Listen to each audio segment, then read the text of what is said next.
and sisters liked it, and the white people liked it upstairs, okay? So I'm going like, okay, I can make this music we can be like Martin Luther King, but through music. And that would bring the white audience and the black audience and the yellow audience and all races together through music, because music is the international language. So that's what made me stick with the show business, the up and downs of show business, like doing gigs that the promoters wouldn't pay us, and going to places where we couldn't eat, or we had to go through the back door if we wanted to eat, and couldn't sleep in the hotels, had to sleep in the car or on the bus, and all these kinds of things to make it. But that kind of thing was what drove me to deal with all of those ups and downs and all of those obstacles that was in front of us. Wow. You know, it just made me want to do it even more. So when it would come time for us to rehearse and be the best that we could be, you find me in the rehearsal hall with that kind of attitude. I'm going to be the best that I can be. Wow. So anyway. A lot of our audience really appreciate you. They said that this was the perfect time for us to do this. One, because it's Black History Month. They didn't know a lot of this history that you just gave us today, and they really appreciate you being on the show. I appreciate you being on the show. Thank you, Shannon. I've learned something every time I learn something. Right, Cloud 9. Cloud 9. I'm still laughing about it. I want to take you higher. And a lot of written by country western writer. You know, they say country western ain't nothing but white folks R&B. That's Jim Weatherly, man. Jim Weatherly could write a story, man, and I give him all the props, and I just thank Heavenly Father for putting us together, you know, for putting that team together so that we could reach out to the masses with our music. Right. And Jim was a huge part of that. Jim Weatherly. Wow. Y'all look that name up. Jim Weatherly. One of the songs that he wrote as well. Althea's talking about one of the songs you were going naming off your hits. She wrote "Daddy Could Swear I Declare." She had.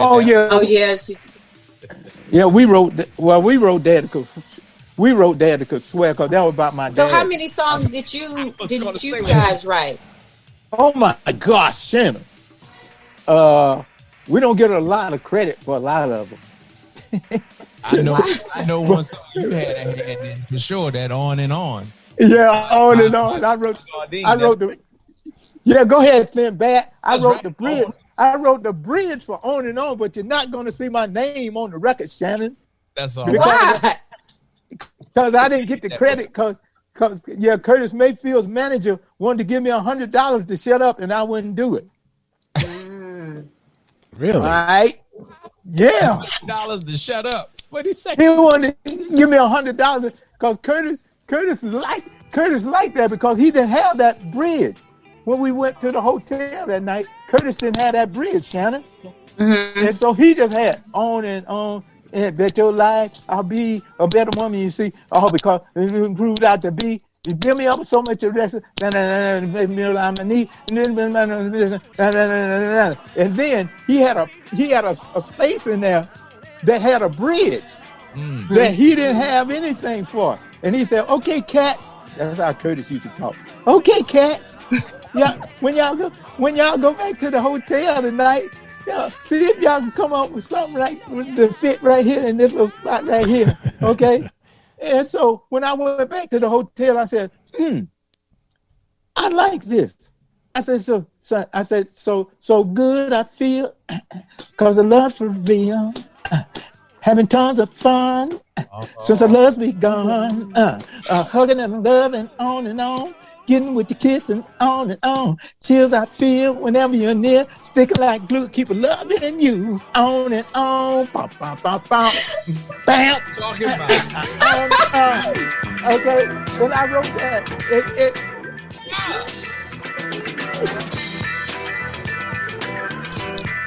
Yeah, that is. That's it. That is. Oh my goodness. I love it. Okay. Okay, Shannon, this is the end of the story. Yeah. Okay. So Gladys came by my room that morning and said, "Okay, Bubba, the car is downstairs. We got to get to the studio." And I said, "Hey, Gladys, listen to this. That part that Curtis was asking about, I wrote this. So good out there." And then I sung it to her, and she said, "Oh man, that's pretty good." I said, "When we get back to the studio, and you're in there when we're doing the background, when you're in there with Curtis, tell Curtis I want him to hear what I wrote." And she gave it to Curtis and told him what I wrote. He said, "Oh, Cats, put that on. Go out there and put that on. Put that So Good I Feel thing. Put that on." And we put it on. And then I told her after we had finished, right? Because that was the last song we did. It was the whole album. That was it, on and on.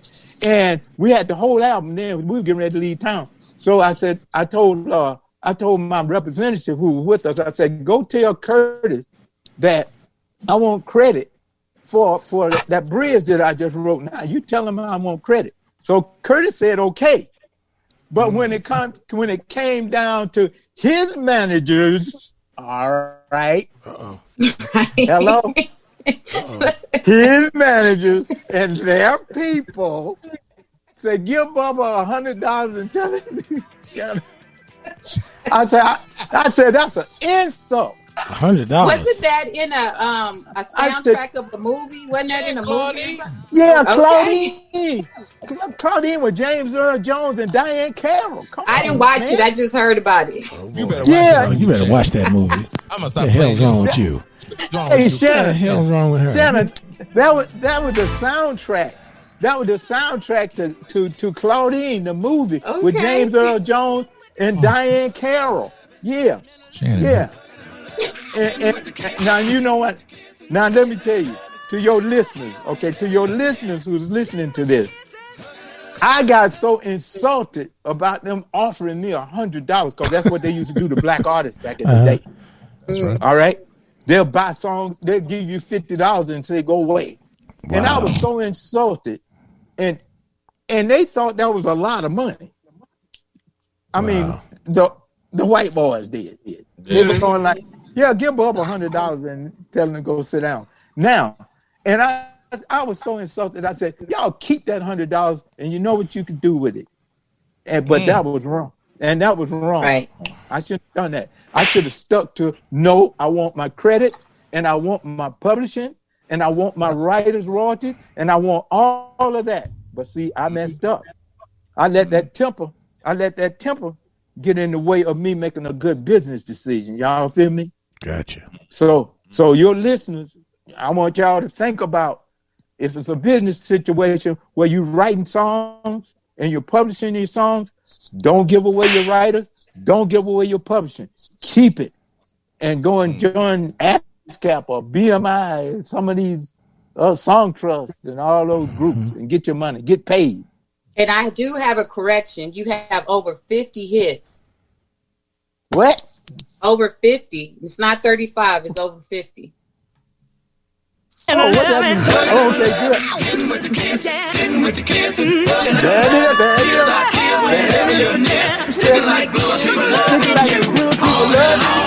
On and on, yeah. That's it. Yeah, everybody in their living rooms doing their best. That's right. Pips move right now. That is. Bubba, you've inspired me to the point where I'm going in right now and put on my white shoes, and I'm getting ready to get busy. We're going to do a remake. Boy, y'all all right with me. You all right with me, Claudine. That's right. That's a song. Y'all all right with me. You can't listen to that song and not move. I don't even care. Even if you ain't got no rhythm, you go right. You gonna find something. You gonna find somewhere from somewhere. Rhythm. You might be looking like you having a stroke or something, but you gonna be moving. It's to make you move. That song get you going and around and around and the back and the forth and the big and the boop. That's the song right there. Yeah. Well, Bubba, we getting ready to close this thing out, but I'm gonna watch Claudine tonight, just so y'all know. I'm gonna watch that tonight. I think I'm gonna try. Okay, cool. I'm gonna go. All right. You just stay up, watch the Go for it, Shannon. quiz her tomorrow. Yeah, go for it, Shannon. Go for it, Shannon. All right. But we certainly appreciate you coming on, Bubba. And in the background, of course, you folks can hear one of my favorites, Love's Overboard. And that was just one of my personal favorites. Yeah, that was good. Yeah. But they said we need, before we go, they said we need a Gladys Knight and the Pips movie. Tell y'all life story. Story. Oh, like they did with Salt and Pepper. Yes. Salt and Pepper was slamming, boy. And Bobby Brown. Mm-hmm. Bobby Brown, like that was slamming, huh? Yeah. I like one of the. You could be one of the Pips. You could audition for one of the Pips. Chief. I told her I'm gonna start pipping.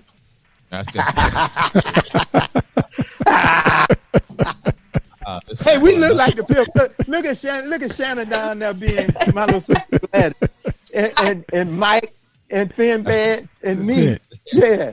That's Gladys Knight and the Pips right there. We could make this thing work. We can make this thing work. But Bubba, we really appreciate you. We're all huge fans of yours and of Gladys Knight and the Pips, and I can tell you that everybody had their moment where they tried to be Pips, and we remember the bit you all did on Richard Pryor's show, and all those things, and so. First of all, we just want to thank you for coming on, but we also want to thank you for your decades of music and just the pleasure that you have given audiences all over the world and the pride that you've brought to this community. You and Gladys and all the members of the group. We just really appreciate your music. We love your music. We love you guys. And we're certainly sorry for your loss for the late, great Mary Wilson. And, Mary Wilson. Yeah, and we just hope that you also express our love to her family and her children and her husband and just the whole family, and just let them know that the whole Straight No Chaser family is here for them, and we really feel their loss. So, any parting words you want to leave us, Bubba? Because we have a legend, and we're going to let you end the show. Well, I wrote a song because it's called "Thank You for the Love." Okay. And I wrote this song as a tribute to the doctors and the nurses and the frontline workers who are really heroes that's helping us out of this pandemic that we're in. Mm-hmm.